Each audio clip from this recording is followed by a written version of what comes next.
믿음으로 드리는 제사라는 제목으로 하나님 말씀 선포하도록 하겠습니다. 여러분, 우리가 하나님 앞에 보여줄 수 있는 신앙의 최고의 모습은 제가 지난번에 말씀을 드렸습니다. 어디에서 드러나요? 예배에서 드러납니다. 예배. 그러니까 내가 하나님 앞에서 어떤 신앙생활을 하고 있냐는, 내가 어떤 신앙을 가지고 있냐는 우리가 하나님 앞에 드리는 예배에서 가장 잘 드러나요. 그 다음에 이제 삶에서 드러나는 거죠. 그래서 우리가 하나님 앞에 어떻게 예배를 드리느냐를 보면 우리의 영적인 상태가 다 드러납니다. 여러분, 지금 전 세계가 코로나 바이러스로 혼란의 때를 보내고 있습니다. 이번 주에 뉴욕의 환자가 1일 확진자가 2만 명을 넘어섰죠. 굉장히 지금 뉴욕이 최고로 지금 급속고 있습니다. 최소 15,000명대를 계속 유지하고 있으니까. 자, 이때에 우리가 어떻게 예배를 드려야 될까요? 어떤 분들은 그렇게 말합니다. 목숨을 걸고 예배를 드려야 된다. 그렇게 말하는 분들도 있죠. 그렇게 하는 게 또 믿음이 있는 것 같기도 합니다. 이럴 때일수록 우리의 믿음을 보여줘야 되는 것 같기도 하죠. 그래서 한국에서는 어떤 몇몇 교회가 그 오프라인 예배를, 대면 예배를 하지 마라, 온라인 예배로 대체하라 했더니 막 목사님이 나와서 울고 우리는 싸울 거다 막 이렇게 했습니다. 그게 신앙이 더 좋아 보이기도 하죠. 사실은 그렇게 하면은 목사님이 믿음이 좋다라고 보이지기도 합니다. 꼭 그게 틀렸다고 말하지는 않는데, 물론 그럼에도 대부분의 목사님들이, 한국의 대부분의 교회가 지금 온라인으로 다 예배를 드리고 있어요. 미국도 마찬가지고. 자, 그럼 지금 이때 우리가 어떻게 우리의 헌신을 보여드려야 하나님이 기뻐할까? 정말 하나님께서 어떻게 우리를 기뻐하실까? 생각해 보자는 거죠.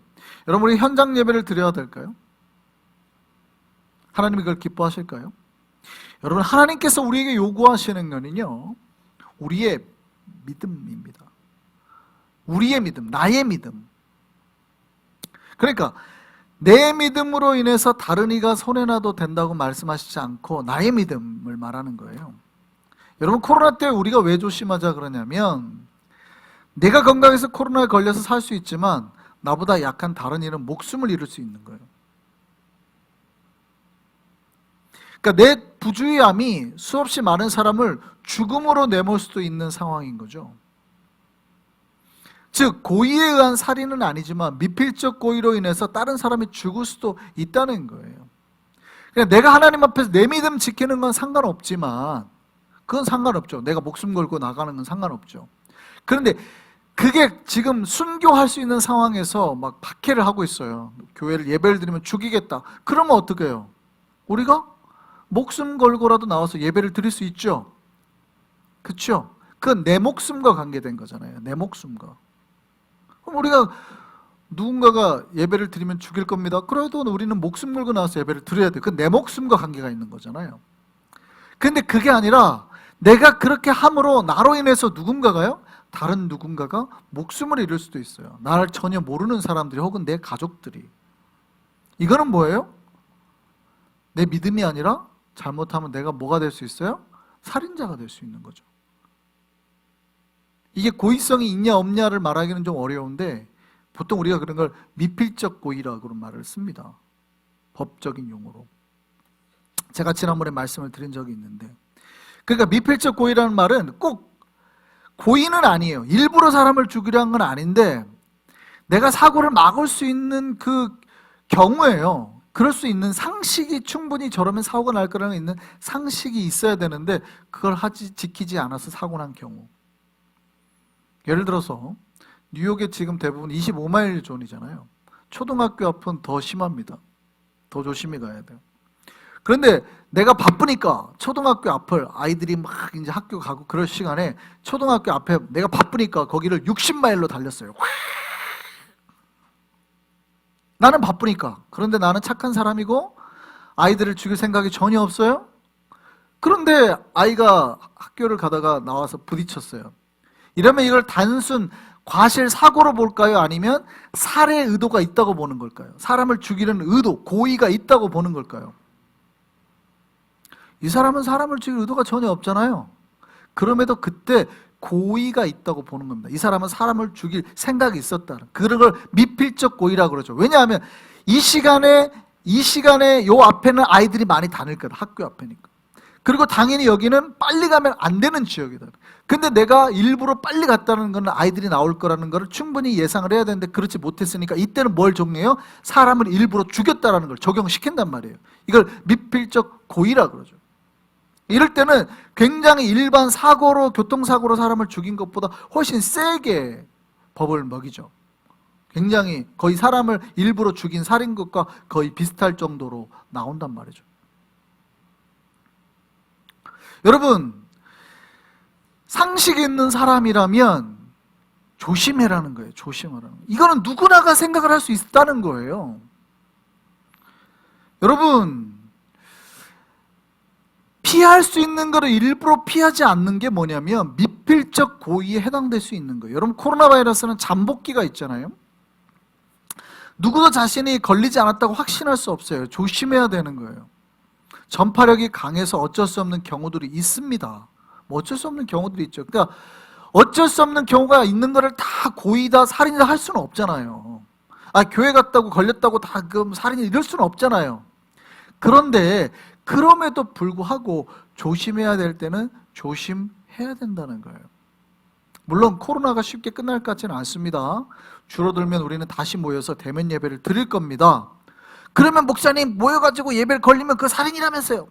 그렇게 말할 수는 없잖아요. 어차피 줄이면 법이 허용하는 한도에서 드려도 된다 하면 모여서 드려야죠.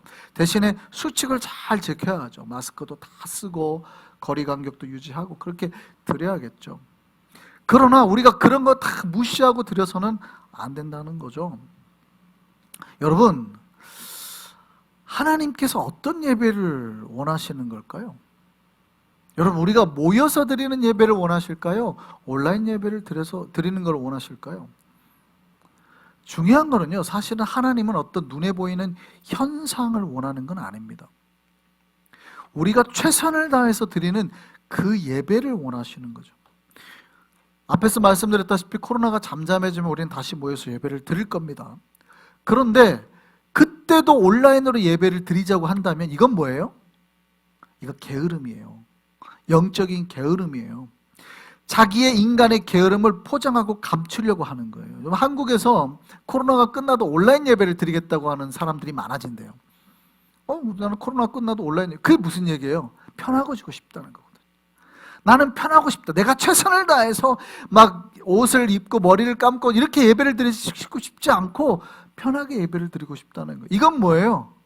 욕망이에요. 인간의 욕망. 게으름을, 자기의 게으름을 포장하는 거예요. 예전에는 온라인으로 예배를 드려도 하나님이 받으신다며요. 이제 왜 끝났다고 왜 이러시는 거예요? 이렇게 말하거든요. 그게 영적인 게으름을 포장한 거예요. 우리가 최선을 다해서 하나님 앞에 예배를 드려야 되는 거예요.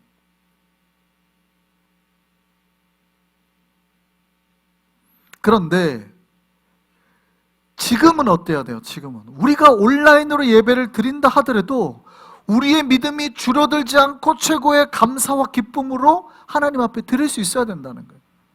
온라인으로 예배를 드리니까 갑자기 집에서 예배를 드리니까 어떻게 해요? 교회에서 드리는 것보다 은혜가 떨어지는 것 같죠. 확실히 그런 거 있긴 있어요. 그러니까 어떻게 해야 돼요? 더 그렇지 않게 하기 위해서 내가 최선의 헌신과 감격으로 여러분 예배를 드리셔야 돼요. 내가 온라인 예배를 드려도 교회에서 드리는 것과 다르지 않게 드려야 되겠다. 그런 마음으로 드리셔야 되는 거예요. 지금의 때는 오히려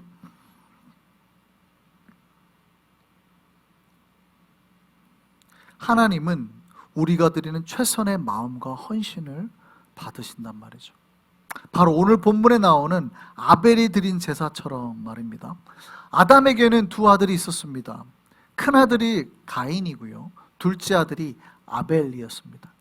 가인의 직업은 아담이 하던 농사를 부여받아 가지고요.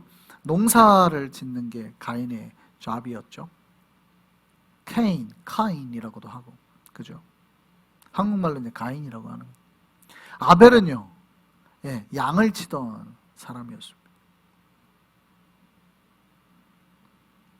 그런데 이 둘 다 하나님 앞에 제사를 드리기를 원했습니다. 성경을 보면 가인은 땅의 소산으로, 땅에서 나는 곡식으로 제사를 드렸고, 아벨은 양에서 나온 그 첫 새끼를 잡아가지고 하나님 앞에 제사를 드렸다 그래요. 그리고 거기에 나오는 기름으로 제사를 드렸다 그래요. 근데 놀랍게도 하나님께서 가인이 드린 제사는 받지 않으시고 아벨이 드린 제사만 받은 겁니다. 가인이 그 사실에 굉장히 분노합니다. 하나님 앞에 굉장히 분노합니다. 왜 하나님은 가인의 제사는 받지 않으시고 아벨의 제사만 받으셨을까요? 어떤 신학자들은 이렇게 말합니다. 왜냐하면 아벨은 양으로 제사를 드렸으니까. 제사는 어떻게 드려야 돼요? 양 잡아서 드리는 거라는. 가인은 그런데 양으로 드릴 수도 있는데도 불구하고 땅의 소산으로 드렸다는 거예요.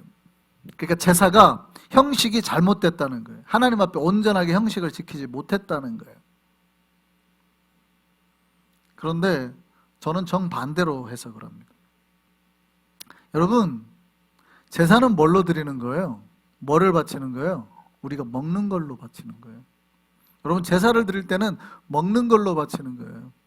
제물을 바칠 때는 먹는 걸로 태워드리는 거예요. 우리가 먹는 거. 우리가 먹지 않는 돌 같은 거 갖다 바쳐요?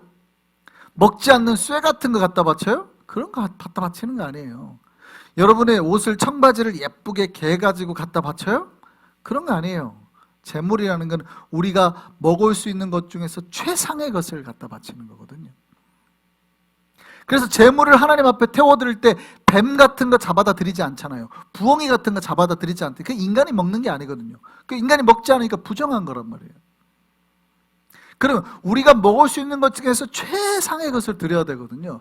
근데 당시에는 육식을 했습니까? 안 했습니까? 안 했어요. 고기를 먹지 않았을 때예요. 성경을 보면 고기는 언제부터 먹었어요? 노아의 방주 이후에 홍수가 나고 이 세상에 더 이상 먹을 게 없자 하나님께서 노아의 방주가 서고 그 다음부터 뭘 허락하셨어요? 그때야 비로소 육식을 허락하셨거든요. 그러니까 아벨이 양을 친 거는 이 양을 키워가지고 고기를 먹으려고 한 게 아니에요. 뭐를 얻으려고 한 거예요? 털을 얻으려고 한 거죠. 털을 위해서. 그러니까 옷감을 만드는 거예요. 옷감을. 먹을 건 누가 다 만들어내고? 가인이 만들어내고. 그러면 이제 아벨은 옷을 만들고 가인은 곡식을 만들어서 서로 뭐 하는 겁니까? 물물 교환을 하는 거죠. 근데 여기서 이제 경제에서 돈에서 문제가 생기는 거예요. 인류가 탄생하고부터 돈 문제로 서로 싸우는 거예요. 여러분, 옷은 항상 필요해요? 안 필요해요? 항상 안 필요하죠. 옷은 몇 벌만 있으면 돼요. 털은 몇 번만 만들면 된다고요. 털옷은. 근데 먹을 거는 항상 필요하죠.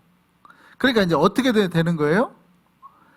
털 하나에 예전에는 쌀을 한 가마만 주면 됐는데 사실은 계속 줘야 되잖아요. 그러니까 털 하나에 쌀을 이제 10가마를 주게 생긴 거죠. 점점점 나는 옷이 필요 없고 아벨은 점점점 먹을 게 필요하니 털 하나에 쌀을 100가마를 주게 생긴 거죠. 계속 줘야 돼요. 가인은 계속 먹을 걸 줘야 되고 아벨은 털을 그렇게 많이, 가인이 별로 고만 줘도 돼. 이제 고만 줘도 돼. 서로 이제 물물 교환이 안 되는 겁니다. 뭔가 경제적으로 안 맞게 되는 겁니다. 문제가 발생을 하는 거죠. 아벨이 하나님 앞에 제사를 드리고 싶었습니다. 아벨이 믿음이 좋으니까 뭘로 제사를 드리고 싶어요? 자기가 먹을 수 있는 것 중에 최선의 것을 갖다 드릴 거예요. 우리가 추수감사절 때 되면 막 여러 가지, 특히 시골에서 추수감사절을 지내면 재밌습니다. 정말 배추를 키우신 분들은 배추를 가지고 오고요. 뭐 감 키우시는 분들은 감을 가져옵니다. 시골에서 하는. 그러니까 아마 최선의 먹을 걸로 드렸을 거예요. 근데 양을 잡아서 드렸다는 얘기는 뭐예요? 내가 먹을 것이 없었다는 거예요. 내가 먹을 것이 없었다는 거예요. 그러니까 내가 하나님 앞에 드릴 수 있는 것 중에 뭐 한 거예요? 내가 청바지라도 접어가지고 하나님 앞에 제사를 드린 거예요. 그런데 하나님이 그 제사를 받으셨던 거예요. 하하. 가인은 사실은 하나님 앞에 드릴 수 있는 최선의 제사를 드린 거예요. 형식적으로 최고의 제물을 가져다가 하나님 앞에 드린 거고, 아벨은 누가 봐도 그거는 예배가 아니에요. 제사가 아니에요. 가짜 제사라고요. 옷까지 대충 이렇게 자기가 가지고 있는 옷가지를 만들어 갖고 제사를 드렸다고요. 그런데 하나님께서 아벨의 제사는 받으시고 가인의 제사를 안 받은 거예요.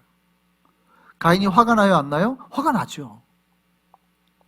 오늘날로 따지면 막 이 코로나 때인데도 불구하고 전 교인이 모여가지고 최선의 막 음악을 하고 해가지고 예배를 드리는데 하나님 그건 안 받으시고, 온라인으로 예배를 드려 우리가 어쩔 수 없이 하나님 이렇게 예배를 드립니다, 죄송합니다 하고 벌벌벌하고 예배를 드렸는데 온라인 예배를 받으신 거예요. 어느 예배가 더 올바른 건데요? 오프라인 예배가 더 올바른 거죠. 그러니 가인이 화가 납니까 안 납니까? 화가 났어요. 하나님 앞에 많이 화가 났습니다. 어떻게 이러실 수가 있습니까?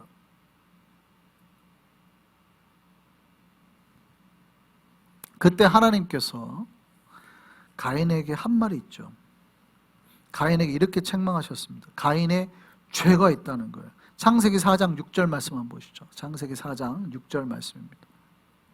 같이 읽겠습니다.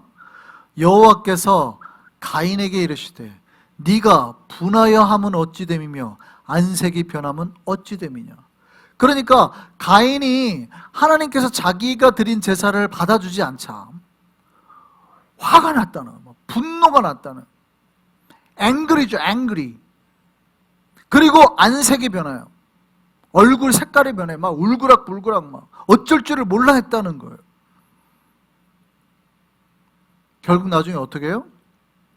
가인이 아벨을 들로 데리고 나갑니다. 다른 사본을 보면, 본문 말고 다른 사본을 보면 우리가 들로 나가자라고 되어 있습니다. 그러니까 가인이 아벨을 일부러 들로 이렇게 꿰입니다. 일부러 속여서 데려갑니다. 그리고 거기서 돌로 죽이죠. 자기의 분노를 감추지 못해요. 예배를, 내가 드리는 예배를 이 하나님이 거절했다라는. 가인이 선을 행하지 않았다는 거예요. 하나님께서 보시기에는 가인이 죄를 지었고 나쁘고런 삶을 살았다는 거예요. 여러분, 아벨의 제사보다는 가인의 제사가 겉으로 보기엔 더 합당한 제사입니다. 그런데 하나님께서 보시기에는 가인의 제사는 뭔가 문제가 있는 제사예요. 그의 마음이 다 깨져 있는 제사라는 겁니다. 그 이유가 뭐예요? 가인은 뭘로만 드렸어요? 형식으로만 드렸고, 아벨은 뭘로 드렸어요? 예, 그의 제물로. 그러니까 하나님께서 이렇게 말합니다. 창세기 4장 7절에 이렇게 되어 있습니다. 네가 선을 행하면 어찌 낯을 들지 못하겠느냐. 선을 어찌 낯을 들지 못하겠냐. 선을 행하지 아니하면 죄가 문에 엎드러져 있느니라. 죄가 너를 원하나 너는 죄를 다스릴지니라. 하나님께서 뭐라고 말씀하시냐면 네가 선을 행하지 않았다, 네가 죄를 행했다, 그 얘기입니다. 성경에는 구체적으로 가인이 어떤 죄를 범했다, 어떤 선을 행하지 않았다는 게 나오지 않습니다. 근데 우리가 유추해 볼 수 있죠. 가인은 뭐를 했다고요? 농사를 지은 사람이었다고요. 아벨은 뭐를 했다고요? 털을 얻어내는 사람이었다, 옷 만드는 사람이었다고요. 근데 옷이 필요해요, 안 필요해요? 가인에게 안 필요해요. 더 이상. 처음에는 야 아벨아 좋다, 털옷 하나만 만들어줘, 내가 이거 먹을 거 많이 줄게 하고 했죠. 처음에는. 그 다음에도 야 옷 좋은데 하나만 더 하자. 근데 아벨은 점점 가인은 점점 아벨의 옷이 필요치 않아요. 형님 뭐 먹을 거 좀 주세요. 아니 이제 나 옷 필요 없는데, 그래도 저는 먹을 게 좀 필요한데. 됐어, 나 옷 안 필요해. 나 옷 안 필요하다고. 야 옷 많아, 그만해도 돼. 저는 먹을 게 좀 필요한데. 점점 어떻게 돼요? 아벨은 먹을 게 필요해지는, 이게 경제적인 문제예요. 수요와 공급의 문제. 그러니까 가인이 싫은 거예요. 자기가 손해보는 게 싫은 거예요. 뭘 더 해주는 게 싫은 거예요. 하나님께서 그걸 좋게 봐요, 나쁘게 봐요? 나쁘게 봤다. 네가 선을 행치 않았다. 네가 형으로서 선을 행치 않았다. 하나님께서 네 말씀하시기는 선을 행하지 아니하면 죄가 문에 엎드려 있느니라. 네가 선을 행치 않았더니 죄가 네 문 앞에서 너를 잡아먹으려 하고 있다니. 결국 그래서 가인이 죄를 범하는 거예요. 여러분, 가인은 최고의 예배를 드렸지만 하나님께서 그 예배를 받으실 수 없어요. 가인은 뭘 못 보신 거예요? 뭘 못 받은 거예요? 여러분, 예배는 하나님이 형식만 받으시는 게 아니라 예배를 드리는 사람을 받으시는 거예요. 여러분, 온라인을 예배를 드리면 사실은 형식은 거의 깨져 있잖아요. 우리가 하나님 앞에서 제대로 지금 형식을 못 갖춰 예배를 드리잖아요. 그럼 우리가 드리는 예배를 하나님께 어떻게 최선을 드려야 되냐면, 여러분의 그 사람, 여러분의 온전한 그 마음, 그 정성을 다해서 드릴 때만 하나님 받으시는 거예요. 하나님이 아벨의 제물은 형편이 없었는데도 불구하고 그 제사를 받으시는 이유가 뭡니까? 창세기 4장 4절 보죠. 창세기 4장 4절에 이렇게 되어 있습니다. 아벨은 자기도 양의 첫 새끼와 그 기름으로 드렸더니 여호와께서 뭐라고 되어 있어요? 아벨과 그의 제물. 그러니까 아벨이 드린 그의 어퍼링, 어떤 제물만 받은 게 아니라 아벨도 받았다. 하나님께서 아벨과 그의 제물도 함께 받았다. 여러분, 사실은 그의 제물은 형편이 없는 거였죠. 원래 하나님께 그렇게 드릴 수 없는 거예요. 그런데도 아벨은 뭘 드렸어요? 자기 자신을 드림으로 하나님께 그걸 기뻐하셨다는 거죠. 사실은 온라인 예배를 드리는 우리가 요즘에 그렇게 드려야 됩니다. 나중에 이 상황이 끝나면 어떻게 해야 돼요? 최고의 모습으로 하나님 앞에 우리의 제물과 나를 함께 드리는 때가 오겠죠. 그러나 온라인 때는 어떻게 드려야 돼요? 우리의 제물이 비록 완전치 못하나 어떻게 드려야 돼요? 아벨처럼 우리가 가진 거를 최선을 다해서 드려야 되는 거예요. 형식이 사실 중요하지 않아요. 물론 형식 중요해요. 그러나 형식보다 더 중요한 건 뭐예요? 그 형식 안에 들어있는 하나님 앞에 서는 사람, 그의 영혼이 더 중요하다는 거예요.